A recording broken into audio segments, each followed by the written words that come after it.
Assalamualaikum warahmatullahi wabarakatuh. Assalamualaikum warahmatullahi wabarakatuh. Apa kabarnya teman-teman? Balik lagi di Supreme Detector. Teman-teman, hari ini kita mendapatkan 3 update informasi penting terkait konflik Israel-Gaza atau Israel-Palestina. Yang pertama, kita mendapatkan kabar bahwa Israel kembali menarik satu divisinya yaitu divisi 36 dari Gaza Selatan. Yang kedua, kita mendapatkan kabar cukup mengejutkan di mana Kepala Intelijen Israel, kalau di kitab BIN ya, Badan Intelijen Negara, atau di sana itu Mossad namanya, Kepala Badan Intelijen Israel dilaporkan akan mundur usai konflik Gaza ini berakhir. Disebut-sebut mundurnya Kepala Intelijen Israel ini dikarenakan kegagalan informasi intelijen yang membuat pasukan-pasukan Israel menderita kekalahan yang sangat-sangat besar. Dan yang ketiga adalah Menteri Pertahanan Israel yang keceplosan menyebut bahwa Gaza tidak akan Dan yang ketiga adalah Menteri Pertahanan Israel Yoav Gallant yang menyebut bahwa Gaza tidak akan bisa dikuasai oleh Israel dan akan tetap diperintah oleh rakyat Palestina.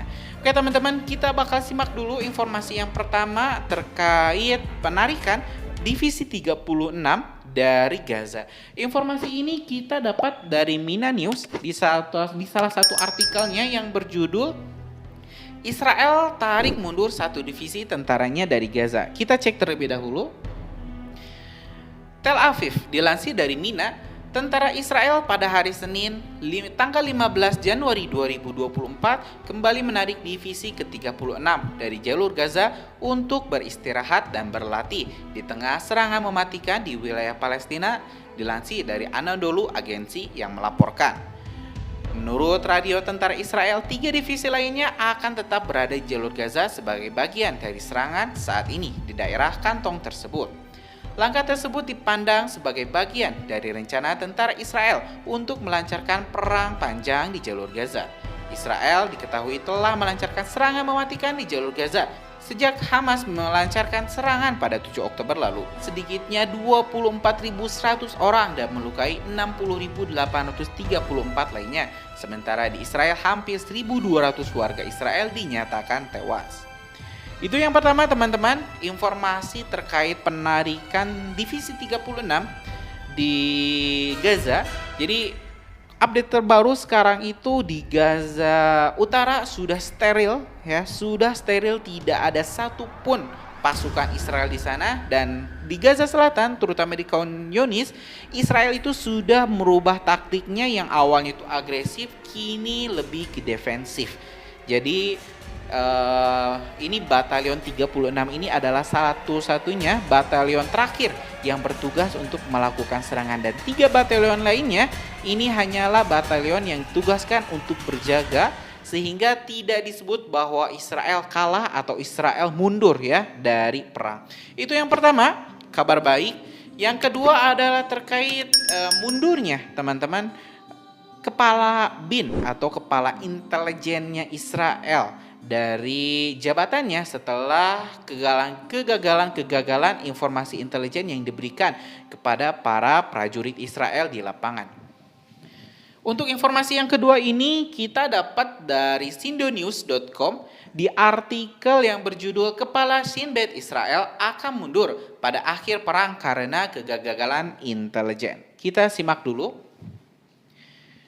Tel Aviv, dilansir dari Sindonews, Kepala Badan Keamanan Dalam Negeri Shin Bet Israel yang bernama Ronen Bar diperkirakan akan mengundurkan diri dari jabatannya pada akhir perang di jalur Gaza karena berbagai kegagalan intelijen menjelang serangan Hamas pada 7 Oktober. Kabar itu diungkapkan salah satu pendahulunya, Yaakov Peri, Kepala Army Radio, Senin pada tanggal 15 Januari 2024 lalu. Saya berbicara langsung dengannya tentang apa yang diharapkan dan saya yakin dia akan menjadi orang pertama yang menyerahkan kuncinya, yaitu jabatannya, ujar Peri. Dia menjelaskan niatnya adalah meninggalkan jabatannya. Bar, menurut Peri, ingin membayar harga atas kegagalan yang menyebabkan serangan pejuang di pemukiman Israel di sekitar Gaza. baru pada 15 Oktober mengakui tanggung jawab atas kegagalan yang mendahului serangan 7 Oktober 2023 oleh Hamas. Meskipun ada serangkaian tindakan yang kami lakukan, sayangnya pada 7 Oktober kami tidak dapat menghasilkan peringatan yang cukup untuk menggagalkan serangan tersebut, ujar dia. Dia mendapatkan sebagai pemimpin organisasi, tanggung jawab ini ada pada saya. Akan ada waktu untuk penyelidikan, sekarang kami sedang bertarung. Perry bersikeras para pemimpin politik negara itu juga harus menyerahkan diri kepada pejabat keamanan atas kegagalan mereka termasuk PM Netanyahu. Kita harus memastikan bahwa keseimbangan di mana kepemimpinan politik dan lembaga pertahanan harus menanggung dampaknya. Setiap orang harus memikul tanggung jawab atas kegagalan, ungkap dia. Saya rasa mundurnya kepala intelijen Israel ini Shin Bet ya, kalau di sana itu sebutannya itu berbeda dengan kita, cukup beda. Shin Bet bahasa Ibrani mungkin. Shin Bet nanti kita coba cek, ditampilkan di layar apa artinya Shin Bet. Ya, yang jelas ini intelijen Israel itu memang gagal total untuk mengantisipasi serangan-serangan dari para pejuang Palestina terutama pada 7 Oktober lalu, sehingga lebih dari 1.200 warga Israel, 300 lebih diantaranya malah dieksekusi oleh tentara Israel sendiri dikarenakan chaos dan kurangnya informasi di lapangan. Intelijen Israel pun juga bertanggung jawab atas kegagalannya dalam memberikan informasi-informasi presisi terkait invasi darat ke Gaza. Itu yang kedua, teman-teman. Dan yang ketiga adalah pernyataan tak terduga dari Menteri Pertahanan Israel yang menyebut bahwa Gaza akan tetap dikuasai oleh para pejuang Palestina. Informasi ini kita dapat dari Warta Kota Live di artikel yang berjudul Menhan Israel sebut Gaza akan diperintah rakyat Palestina usai perang nanti. Dalam artikel ini menyebut Menteri Pertahanan Israel Yoav Gallant menegaskan bahwa rakyat Palestina yang nantinya akan memerintah jalur Gaza setelah perang dengan Israel berakhir. Hal itu disampaikan Gallant dalam konferensi pers pada Senin tanggal 15 Januari 2024. Orang-orang Palestina tinggal di Gaza dan oleh karena itu orang-orang Palestina akan tetap memerintahnya di masa depan. Pemerintah Gaza di masa depan harus tumbuh dari jalur Gaza, kata Gallant. Itulah teman-teman 3 update terbaru terkait konflik Israel-Gaza. Terima kasih telah menyaksikan video informasi dari Supreme Detector. Kita bakal lanjut update-update informasi lainnya terkait Gaza, Palestina, dan juga agresi militer Israel ke Gaza.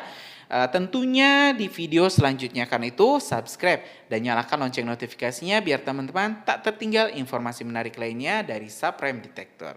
Assalamualaikum warahmatullahi wabarakatuh.